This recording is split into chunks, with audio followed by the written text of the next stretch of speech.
possibly breaking a few legs. That makes it a little bit easier to swallow down. But of course they can't digest all those materials of that mouse, so the bones and fur and the skin will actually be chopped up in the form of a pellet or a casting. So we'll find that in their aviary tomorrow morning. Their pellets are on the size of one of the wallaby poos you might have spotted in the reserve. And that's going to be all those undigestible materials, and you can actually break it apart and find all those things intact.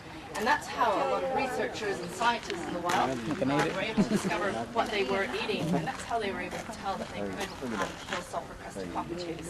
And eat them. There we go.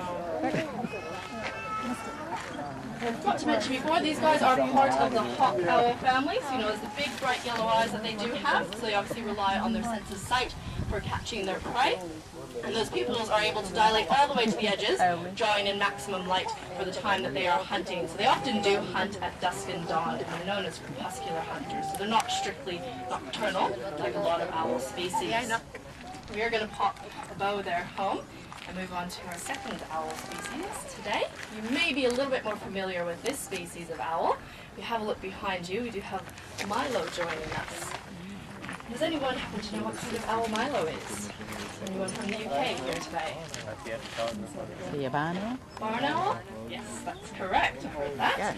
I'm not sure where Milo is heading. Yes, she is a barn owl. And you will find barn owls on every continent in the world except for Antarctica. However, Australia is home to the smallest of the barn owls. In other countries, such as the UK or Russia, their barn owls are around twice the size here of Milo. These guys are part of the mast owl family. So not the hawk owl, they don't rely on their sight for catching their prey.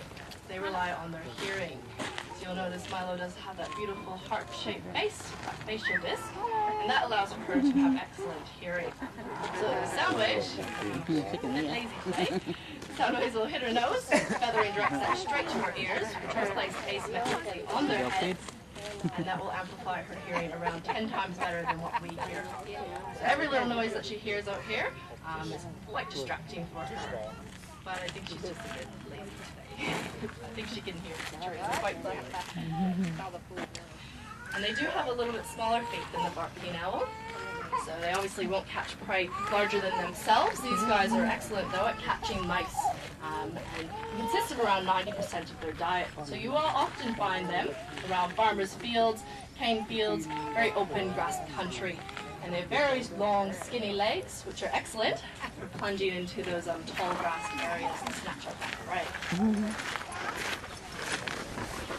And you might have noticed while Milo was flying above you, it is rather quiet.